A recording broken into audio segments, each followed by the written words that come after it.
Hola, ¿cómo estás? Tudo bem? Konnichiwa. Hello. Aloha. What it do?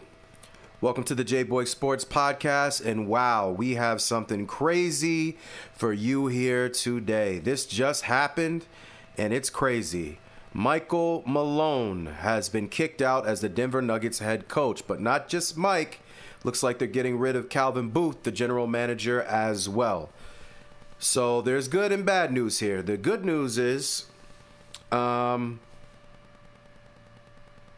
Malone and general manager Calvin Booth seem to have respect for one another and are tied together, because usually when both go down, seemingly, somebody can correct me if I'm wrong, it means that maybe they wanted to get rid of the coach and the general manager was like, nah, that's my guy. And so they said, well, you can go too. And he said, well, I will. And that's what seemingly happened here, because they've had a good working relationship. And I got to say, this is crazy. I mean, we just saw the Grizzlies head coach get let go. And that was right before the playoffs. And this is even closer to the playoffs. We have 1 week left, primarily before the NBA playoffs begin. The Nuggets have not been playing that well. That is true. And they have been losing some games, but also Jamal Murray has been out, as he normally is, which is the problem with Murray, who I'm a fan of, but get your behind on the court, brother. You're always out, always, respectfully. And, you know, low-key, he's out more than Anthony Davis, and people like to burn up Anthony Davis all the time. Check how much Murray has been playing, you know. And that's respectfully, I'm saying that. It just is what it is. It's the facts. Because I like Murray, but he's never playing. So they let him go, and I haven't been able to find too much information on what's going on, but I have been able to find a few little bits and pieces here. So I did find an article, and in this article, it's on NBA.com, and what they said is that the chairman of Kroenke Sports and Entertainment, they're the ones that own the Denver Nuggets. The father's name is Stan, and the one that is speaking here, the vice chairman, is Josh, who's the son, and I guess he runs the day-to-day operations. But they own a lot of teams, apparently. They own they own a few different things, and if I'm looking here, it looks like they own the Colorado Avalanche.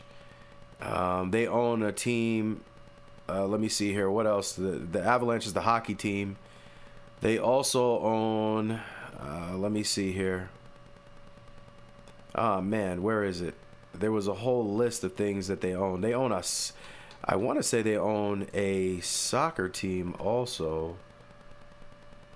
Let me just give me one moment. I want to double check that before I start going all the way off here. What else do they own? I had all that information too, and now I'm mad that I no longer see it. What do they own? Here we go. So they own Arsenal, which I believe is a soccer team in the Premier League. So they own Arsenal FC of the Premier League and Arsenal WFC of the Women's Super League. The Los Angeles Rams, I didn't know he owned the Rams too. That's crazy. So he's got a championship on as the owner of the Denver Nuggets and of the Los Angeles Rams. I already mentioned the Colorado Avalanche and the Colorado Rapids of MLS and the Colorado Mammoth. I don't know who the Mammoth are of, but he owns them. So that's the father, Stan, and the son, Josh. He's the one that's the chairman that spoke out. And basically, he said it was no pleasure that the Nuggets made the change at coach. And the decision was not made lightly and was evaluated very carefully. And we do it only with the intention of giving our group the best chance at competing for the 2025 NBA championship and delivering another title to Denver and our fans everywhere. And I got to say, that doesn't make sense to me. And I don't think anybody that really understands sports buys that. Because firing your coach a week before the playoffs starts, I mean, if you hated him that much, you could have fired him at the end of this. Like, I mean, firing him a week before, what is that going to do? There's no time to change anything. There's literally nothing, unless the guy that's filling in, it looks like, is David Adelman. I don't know if that's is it Rick Adelman, who was the coach of the Sacramento Kings that were giving the Lakers problems for a while, with C-Webb and Vlade and Peja and Doug Christie and those guys and Mike Bibbs. Might have been. I think that might be Rick Adelman's son. So he's got a good pedigree, but you're firing Mike Malone, is one of the best coaches in the NBA. He had the fourth longest tenure behind, I believe, Steve Kerr, Greg Popovich, and there was one other guy. I don't remember who the other person is, but whoever else has been coaching the same team for a long time, I think whoever that person might be. And so essentially, they let him go. Now, there's also some speculation that maybe he was too hard on the team, right? And how do we know that? Because I saw a post recently that was sent to me by a friend. And in that post, it does mention that there may have been some beef there because he was very hard on the players. And maybe someone, I don't know who, but there potentially maybe somebody mentioned something about his being hard on them or calling them out publicly, and maybe somebody didn't like it. So I don't know. But let's listen to what he had to say, because probably about a month ago, they had a bad loss to the Blazers, and they've been losing. They have not been doing well, to be honest with you. And again, Murray's been out, and there's been some fluctuation in the lineup. Joker's been out a little bit. But Mike Malone called them out. They had a really bad loss to the Blazers, and he said something about it. So let's see what he had to say. And have some pride. I didn't think we played with any pride tonight. They took that. I really care. It's not my job to evaluate how they take things. My job is to be honest, and sometimes brutally honest. And tonight, it was a brutally honest message. And the guys that are full won't hear it. They'll say coach is tripping. And the guys that maybe do really care will, because they're not going to go back and watch their minutes, because nobody watches their minutes. Nobody watches film. So we'll have to show them the film. And I said, if somebody disagrees with me, please speak up.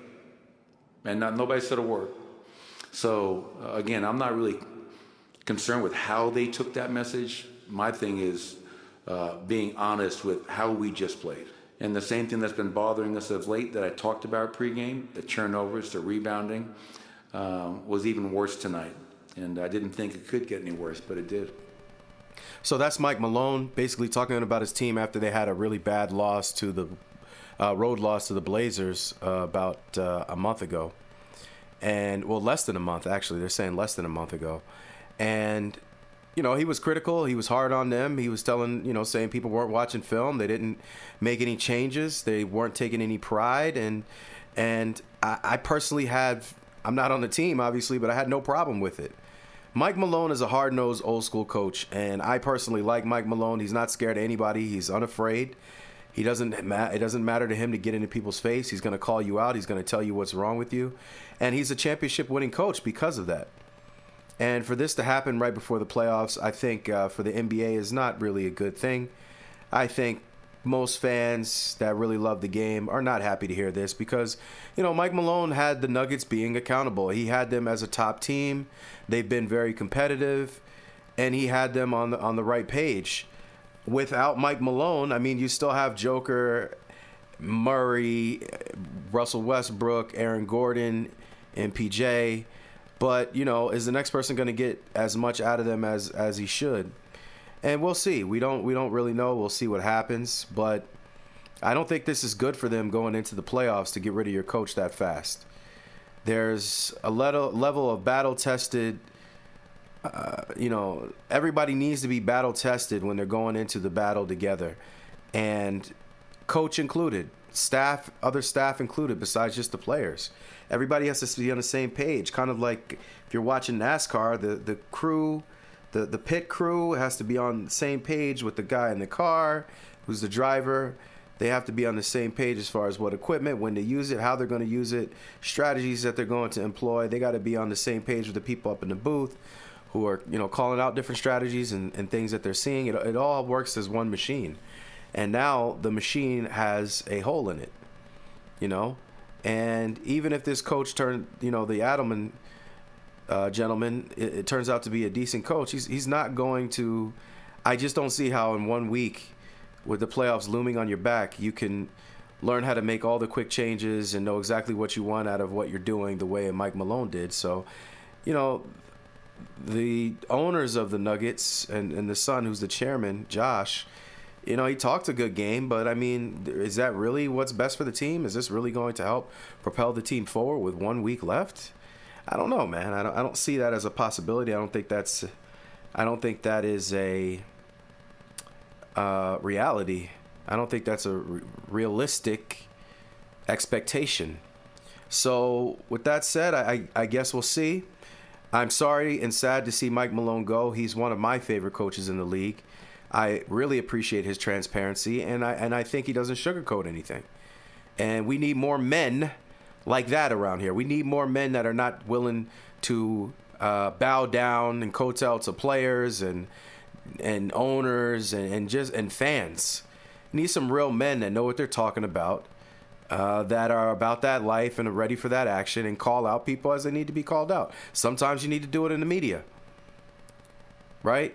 Phil Jackson called out Michael Jordan, Scottie Pippen, Dennis Rodman, Tony Kukoc, Kobe Bryant, Shaquille O'Neal. He called out people. If you could call out Kobe, Shaq, and Scottie and Mike and Rodman, and they still fall in line and want to win the next day, then you could call out anybody. So if he really got fired because he was hard on players, we're living in a very sad, soft as Charmin time period. And I hate that this is where I'm in my prime as a human male is right now when we're so soft. It's really sad to see. So best wishes to Mike Malone. I hope you get back on your feet, my brother. You're an excellent coach. Somebody should definitely look into taking this guy. Hey, Phoenix, y'all been buns and doo-doo water, but if you took on Mike Malone to tell people to shut the heck up and do their daggone job and watch the dang film, then, maybe he can help bring y'all back and you won't have to trade away everything you